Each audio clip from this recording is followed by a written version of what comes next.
Nice choice of venue, really family friendly. Anyway, I was in here not that long ago, and I can recognize some familiar faces in the audience. How have you all been doing? Anything good? Anything exciting? Maybe someone changed jobs? Moved house? Fell in love? Got married? Procreated? I went for the last one. So, in case if just for a second you wonder whether this was the outcome of a 3 Mexican bean giants burrito contest last night, you were probably wrong. And you are all so skinny and slim. I hate you all. I'm just joking, don't worry. My mom is like my wrinkles. It took decades to get them, and I wear them proudly. And,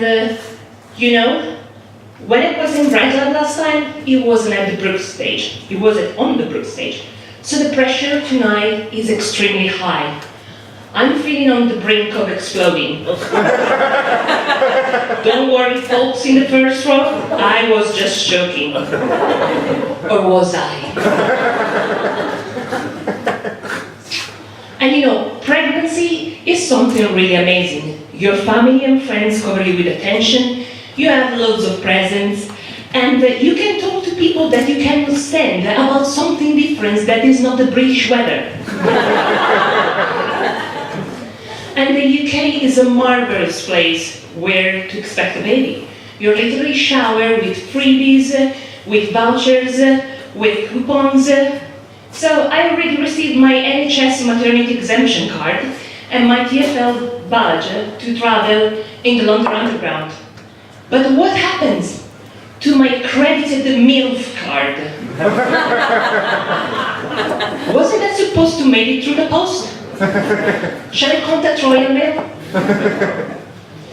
Anyway, when I was at Bright Club, it was Bright Club number 10, now it's Bright Club number 12, and I was talking a lot about poop.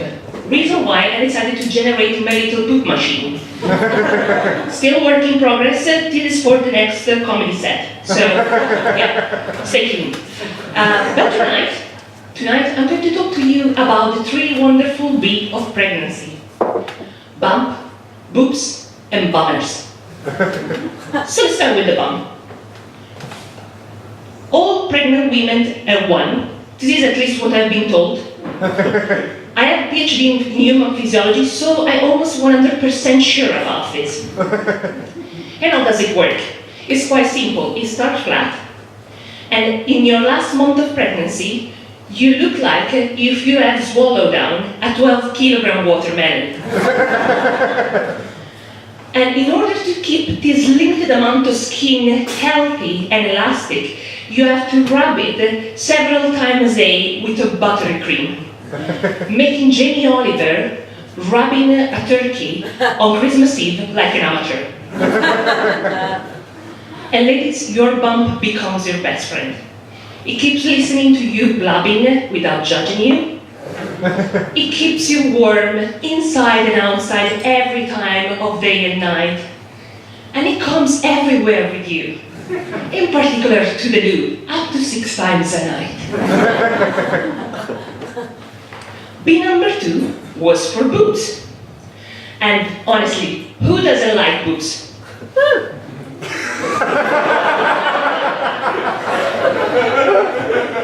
Talking about boobs is as equally funny as talking about poo, but it stinks more as a topic.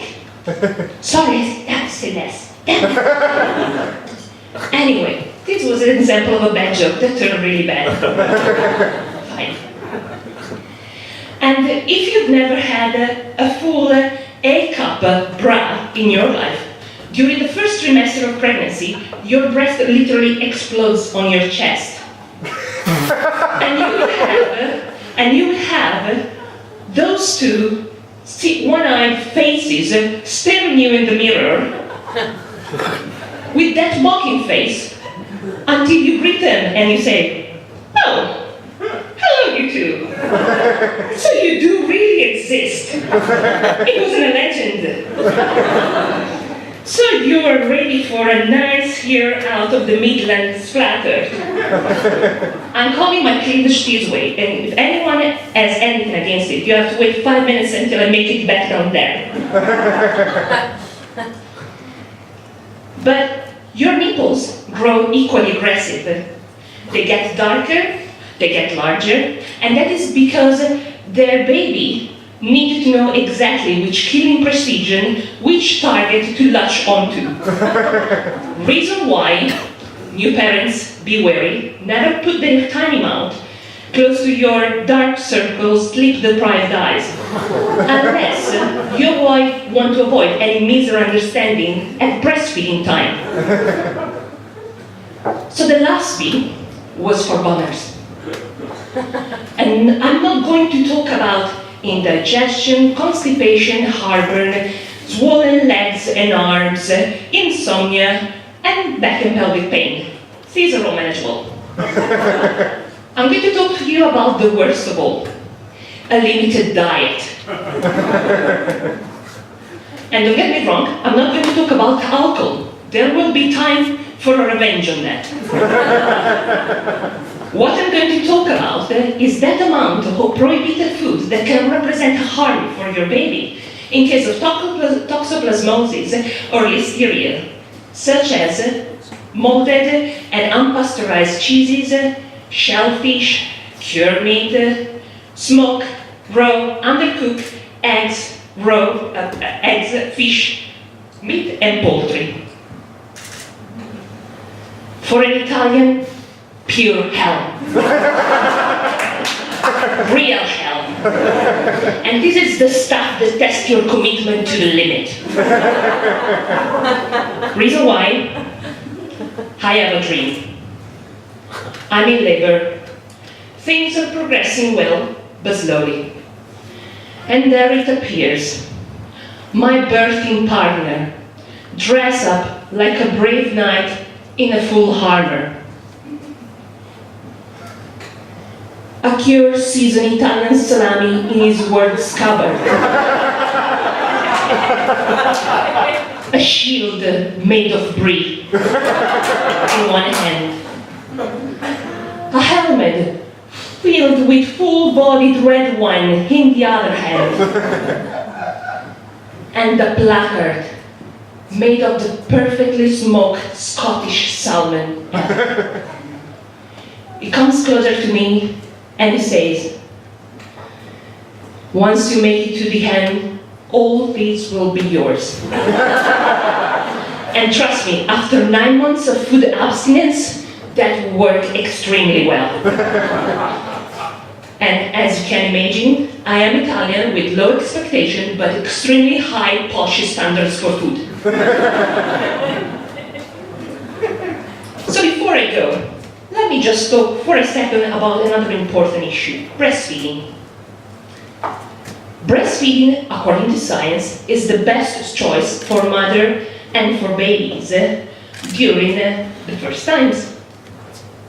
Just for example, for babies, literally maternal milk has all the nutrients that they need. It protects them against the risk of getting leukemia, type 2 diabetes, and cardiovascular disease during adulthood. For mothers, it lowers the risk of breast and ovarian cancer, as well as the risk of osteoporosis, cardiovascular diseases, and obesity. So let me ask to the people that are afraid of not sexualizable boobs. What's wrong with you that when you see a breast mother feeding in public discreetly, you start ranting at them? First of all, Mother Nature provided you with a 120-degree angle vision. Why do you have to keep staring at those 30 degrees angles?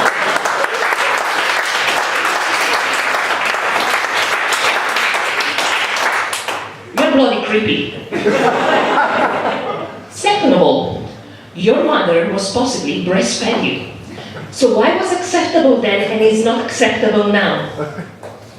It is not the same milk.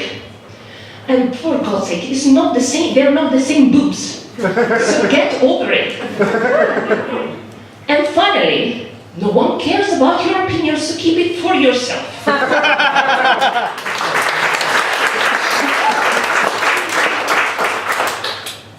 According to the World Health Organization, breastfeeding is beneficial for babies up to 2 years of age. The NHS guidelines recommend 6 months of full breastfeeding. But Public Health England has found out that just 44% of new mothers still breastfeed at 6 to 8 weeks. And one of the reasons is the social stigma behind it. So I would like to propose to make a pact tonight. Next time you see a mother breastfeeding her baby in public, you have to do 3 simple things. First of all, mind your own business. Second of all, be open-minded. And finally, if someone has to suck, don't be you. Leave it to the babies.